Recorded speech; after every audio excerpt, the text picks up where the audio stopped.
Hey guys, welcome back to Office Hours with the Professor, the show where I say things.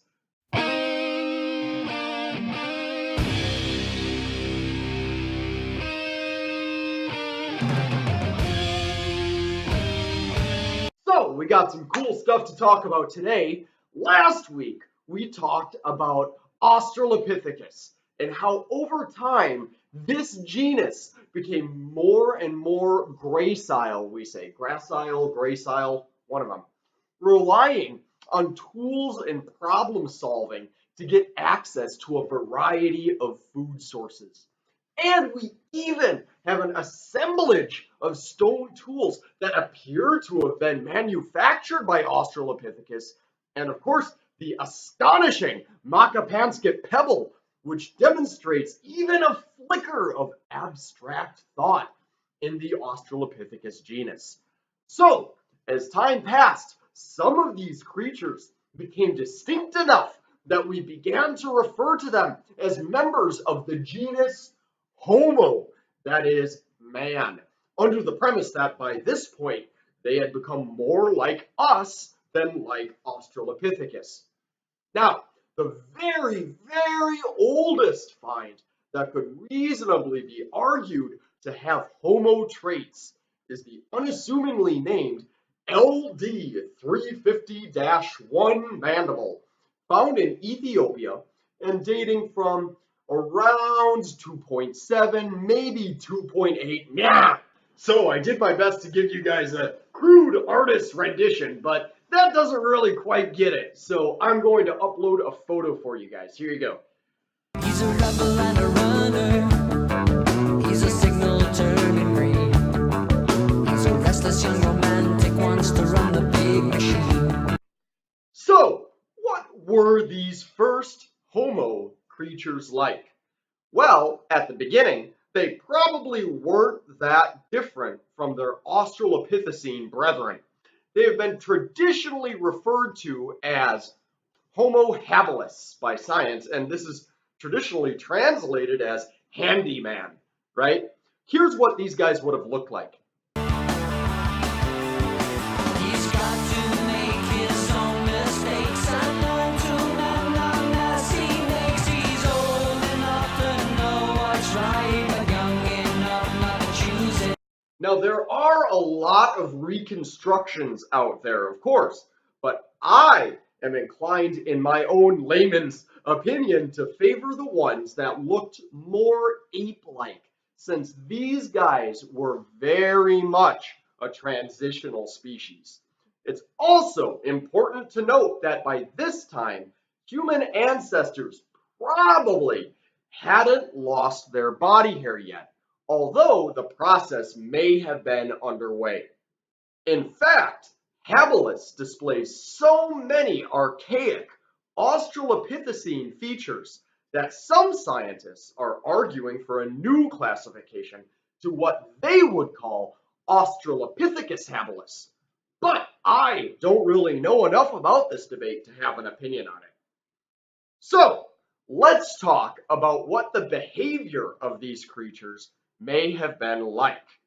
A good place to start may be the toolkit that they left behind for us.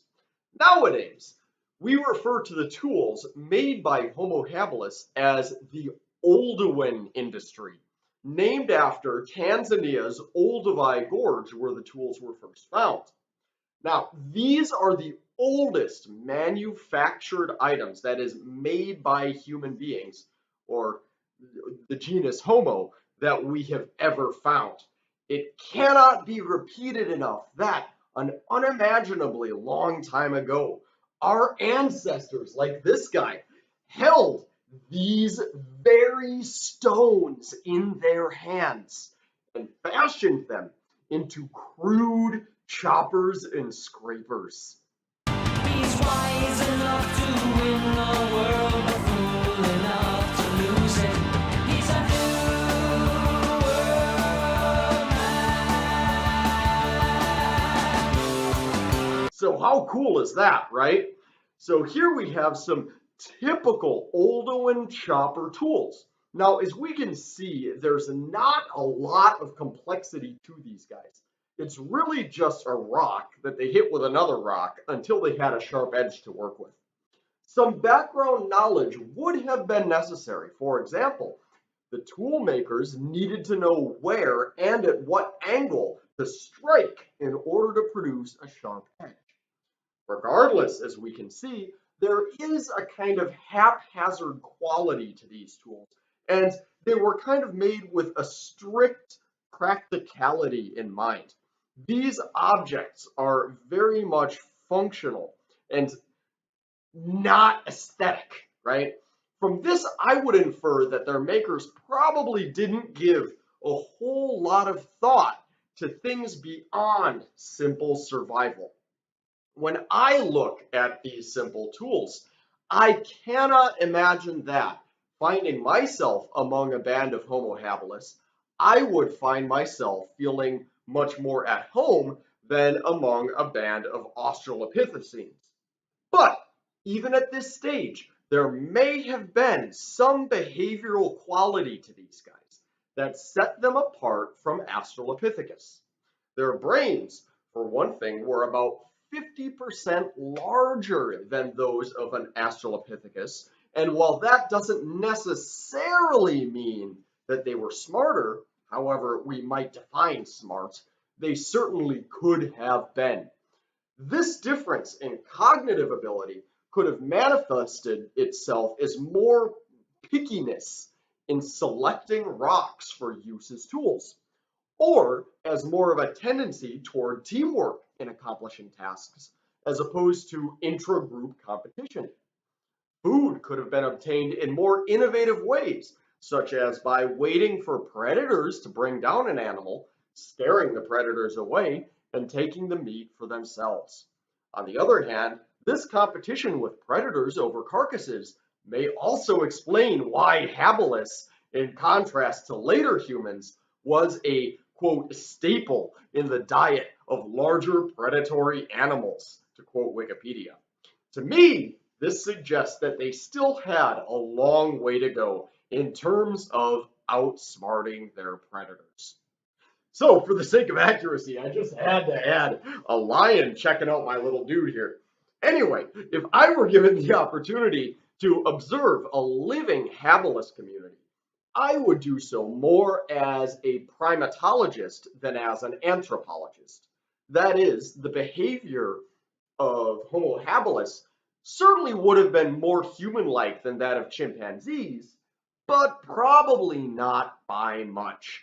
It's doubtful that one of us could sit down with a habilis and interact with it in the same way, or even close to the same way, as we interact with one another, not even by a long shot. Safety would be a concern too.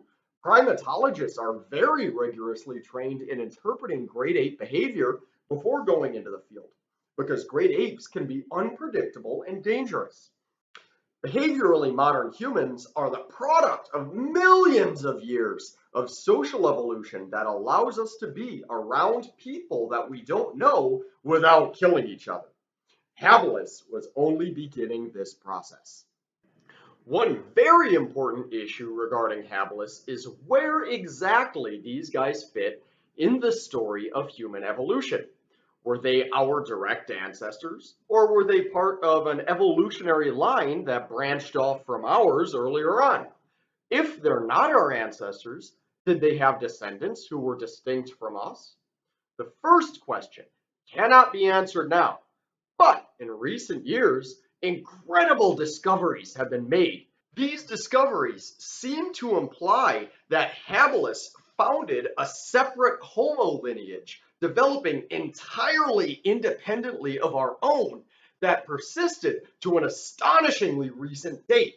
Another possibility is that habilis had already diverged from the human evolutionary line and would eventually give rise to these awesome new discoveries. And I really don't want to ruin the surprise for you guys because it's going to blow your mind. If you study paleoanthropology, you already know who I'm talking about, probably.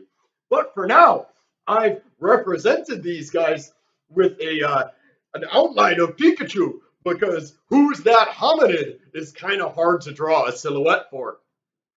So anyway, that's it for Homo habilis. Next time, we're going to talk about Homo ergaster and Homo erectus, two species that would ultimately give rise to our lineage.